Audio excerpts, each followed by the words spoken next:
बिस्मिल्लाहिर्रहमानिर्रहीम। मैं मोहम्मद ज़ुबैर और आप देख रहे हैं मेरा यूट्यूब चैनल और फेसबुक पेज। उम्मीद है तमाम दोस्त खैरियत से होंगे। शहजाद साहब मेरे साथ मौजूद हैं आज ये काफ़ी सारे दिन बाद। बड़े दिनों के बाद। तो आज हम बात करेंगे दोबारा SDEO पर, सब डिविजनल इन्फोर्समेंट ऑफिसर पेरा, पंजाब इन्फोर्समेंट रेगुलेटरी अथॉरिटी। ये ऐसी जॉब थी जिसके ऊपर सबसे ज़्यादा बात की थी हमने, बिल्कुल ऐसे ही। और इसकी दो फेजेस में रिजल्ट जो है टेस्ट हुआ। पहली फेज में एक हुआ, जो लोग पास हुए 20,000 के करीब। फिर उन लोगों का सेकंड फेज हुआ। हाँ जी। तो आज जैसा कि पब्लिक सर्विस कमीशन ने कहा था कि सेकंड फेज में इंग्लिश ऐसे उन लोगों का चेक होगा जिन लोगों का SDO का जीके का पेपर पास होगा। बिल्कुल ऐसे ही। तो आज जनरल नॉलेज का जो रिजल्ट है वो आ चुका है हाँ जी। After all. तो पहले तो ये बताएं कितने लोग हैं जो कामयाब हुए हैं। सर ये कोई 20,000 प्लस लोग थे जिन्होंने अपीयर होना था। तो इसमें जो पास होने वाले लोग हैं वो 9,352 हैं, यानी 50% से भी कम है। वैसे ये लम्हा फिक्रिया है कि 50% लोग 40 नंबर भी नहीं ले सके। एक तो चलो ये भी है, 40 नंबर नहीं ले सके।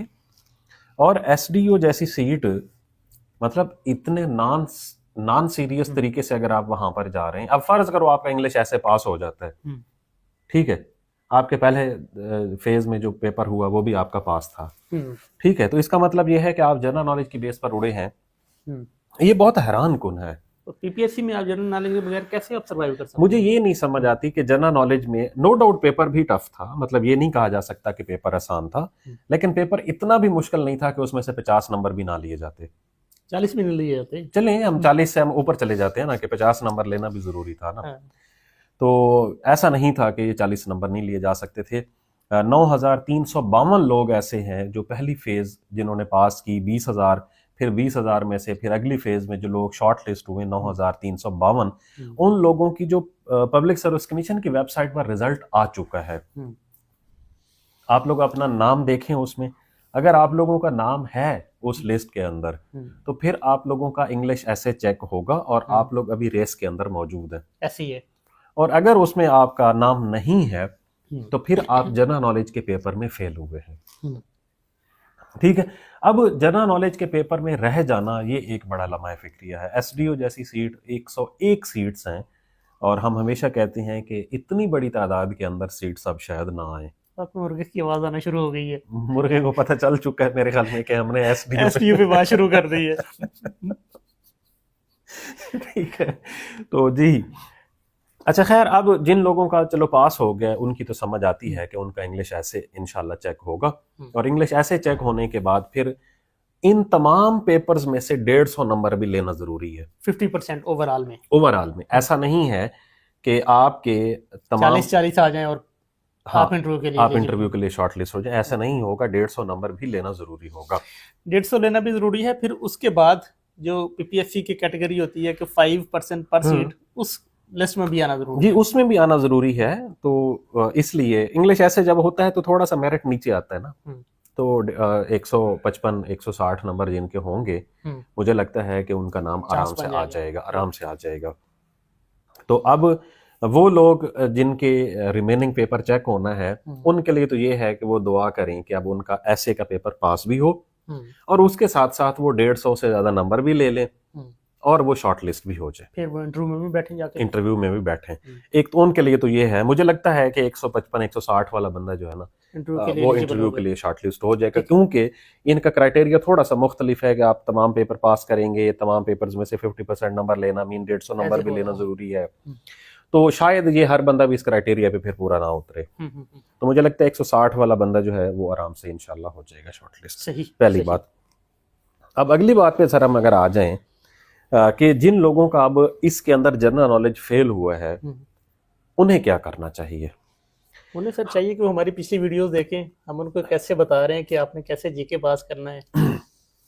अच्छा, अब वो जनरल नॉलेज के ऊपर आपको पता है पंजाब यूनिवर्सिटी में 2 डिपार्टमेंट्स में एक ओरिएंटेशन सेशन भी हो रहा है। बिल्कुल ऐसे ही। तो उसमें नाचीज भी जा रहा है एज अ गेस्ट स्पीकर। जी बिल्कुल। ठीक है, आप डेट तो बताएं ना, कब है? 27 तारीख को सर 2 बजे से अपना 10 बजे से लेकर 12 बजे तक है Punjab university social work department में, और शायद इससे जो अगले 2 घंटे होंगे वो जनरल स्टडीज डिपार्टमेंट में होगा। फुल पैक डे है। उस दिन फुल पैक डे है। सही।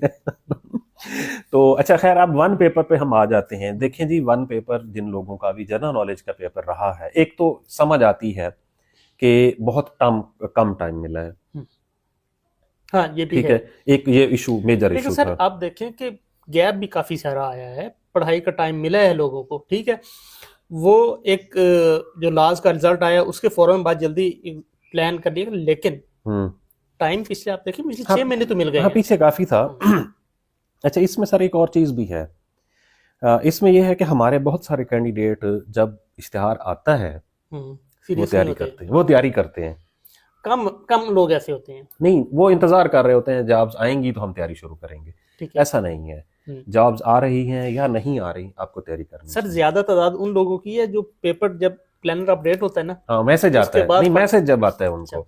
मेरे जैसे लोग तो उसके बाद पढ़ना शुरू करते हैं। हाँ जी, जब मैसेज आता है तो उन्हें पता चलता है अच्छा वो हमने अप्लाई किया हुआ था, तो ऐसे पैसे ना भरें। आप लोग वन पेपर को प्रॉपर तैयार करें, सीरियसली तैयार करें। अगर आप लोग चाहते हैं कि आप लोगों की जॉब हो और अच्छी सी जॉब हो और बगैर किसी रेफरेंस इन्फ्लुएंस के हो, तो मेरे ख्याल में ये कमीशन की जो जॉब्स होती हैं ये सबसे ज़्यादा सिक्योर्ड होती हैं। आप पब्लिक सर्विस कमीशन का इम्तिहान दे चुके हैं जनरल नॉलेज का। जनरल नॉलेज के अंदर ऐसा नहीं है कि आप ना पढ़ें और आप पास हो जाएं, नहीं। अब मेरिट जो वन पेपर का है वो 75 पे चला गया है।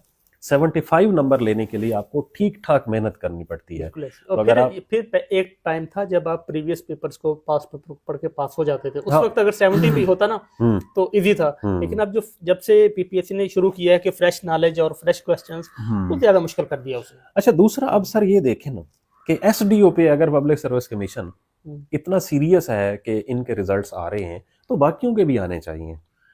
इतने सारे रिजल्ट्स पेंडिंग पड़े हुए हैं, उनको भी रिजल्ट पब्लिक सर्विस कमीशन को अनाउंस करना चाहिए, ताकि जो लोग हों वो आगे की तैयारी करें, जो लोग नहीं होते उसके अंदर वो वहीं पर स्टक हुए खड़े हैं कि हमारे काफ़ी सारे पेपर्स ऐसे हैं जिनके रिजल्ट्स नहीं आ रहे, तो वो थोड़ा सा आगे चलें। तो मजीद भाई आप वन पेपर की तैयारी जारी रखें अपनी। बहुत अच्छी अच्छी सीट्स इंशाल्लाह मुस्तकबिल करीब में अनाउंस होने वाली हैं, हम उनके बारे में आपको अपडेट देते रहेंगे। राइट नाउ आप में से वो लोग जो 9352 लोग हैं जो एसडीओ की जनरल नॉलेज पेपर वाली फेज को भी पास कर गए हैं, अब उनके लिए बेस्ट विशेस हैं। तो सर ये जो नेक्स्ट रिजल्ट आप क्या समझते हैं कि कितना टाइम लगेगा? एक बहुत सारे लोगों को इसका अंदाजा नहीं होगा, वो लोग समझ रहे होंगे शायद महीने बाद रिजल्ट आ जाएगा। आपने बतौर इन्फॉर्मेशन कुछ ना कुछ तो शेयर कर दें कि इसमें मुझे लगता है मजीद कोई कम से कम भी अगर टाइम लगा ना, कम से कम भी तो 3 महीने तो लगेंगे। ओके, ये भी कम टाइम मैं बता रहा हूँ। ठीक है। उसकी रीजन ये है कि 9352 लोगों का इंग्लिश का ऐसे चेक करवाना है, फिर डिफरेंट उन्होंने एग्जामिनर्स को भिजवाना होता है, वहां से चेक होने, वापस आने, रिजल्ट कंपाइल होने में, तो फिर इसमें कमुलेटिवली 3-3.5 महीने लग जाएंगे। ठीक है। तो 3.5 महीने तो आप लोग सुकून से रहे ना, बार बार मत पूछें कि एसडीओ का रिजल्ट कब आ रहा है। लेकिन बाकी रिजल्ट्स के हवाले से हमारी रिक्वेस्ट है कमीशन से कि उनको भी दें, वो भी सीट्स इसी तरह की हैं, 17 की भी हैं, 18 की भी हैं, उनका भी रिजल्ट दें ताकि जो लोग उन पर सिलेक्ट होना चाहते हैं, जिन लोगों के नसीब में वो सीट्स लिखी हुई हैं, वो भी हो जाए। और सर इसमें आप कुछ ऐड करना चाहते हैं? प्लानर का आप अपडेट कर दें, जो आज प्लानर अपडेट हुआ लेकिन है। मुझे प्लानर तो अभी 1 घंटा पहले अपडेट हुआ है, लेकिन मुझे ये मालूम नहीं है कि उसमें कौन कौन सी जॉब, उसमें ज्यादातर स्टेनोग्राफर की और कंप्यूटर के रिलेटेड सीट्स जो हैं वो ऐड की गई हैं। लेकिन जो वर्कर वेलफेयर बोर्ड के अंदर एक सीट है ESE PTI की, PTI mean physical training instructor, ठीक है, तो उसका पेपर जो है वो 1 तारीख को होने जा रहा है। ये क्यों फिजिक्स में कर रहा है कि पहले सिर्फ ESE उर्दू का, अब ESE उसका जर्नल का सेम कैंडिडेट्स है ना। अच्छा, वो कैंडिडेट्स जिसने ESE जर्नल पे अप्लाई किया है उसने ESE साइंस पे भी किया हुआ है, जिसने ESE जर्नल पे किया उसने ESE उर्दू पे भी किया हुआ है, क्योंकि एलिजिबिलिटी मिलती थी ना एक दूसरे से। अगर एलिजिबिलिटी ना मिलती होती तो पैटर्न डिफरेंट है। नहीं, चल एलिजिबिलिटी भी सेम देखे ना। बीएड अगर आपकी है और किसी भी सब्जेक्ट के अंदर आपकी कोई डिग्री है तो आप ESE जर्नल पे अप्लाई कर सकते हैं। अगर आपकी उर्दू है तो आप उर्दू पे अप्लाई कर सकते हैं, अगर आपकी साइंस है तो आप साइंस पे कर सकते हैं। तो एक पेपर पैटर्न डिफरेंट है, इसलिए वो पेपर पैटर्न भी डिफरेंट है और सेम कैंडिडेट्स हैं जो उधर भी पेपर दे रहे हैं उधर भी दे रहे हैं, ठीक है। तो इस वजह से भी ये हर वीक के अंदर पेपर प्लान हो रहे हैं। ओके, तो क्या समझते हैं कि फरवरी में जो ESE के बाकी पेपर्स हैं होने के चांसेस हैं? मुझे लगता है कि इसके बाद वाला जो वीक है, क्योंकि उसमें CSS के पेपर शुरू हो जाएंगे फेब में, तो ये मेरे ख्याल 12 या 13 तारीख या 14 तारीख तक CSS के पेपर हैं, तो उसके बाद वाले वीक पे होने के ज्यादा चांसेस हैं। ओके, हो सकता है दरमियान में भी प्लान हो जाए, लेकिन लगता कम नहीं है। श्योर। और कुछ आप बस चलें जी, उम्मीद है आप लोगों को आज की वीडियो मालूमाती लगी होगी। जो लोग हमारे चैनल्स पर नए आए हैं वो हमारे चैनल्स को सब्सक्राइब कर सकते हैं। बहुत शुक्रिया।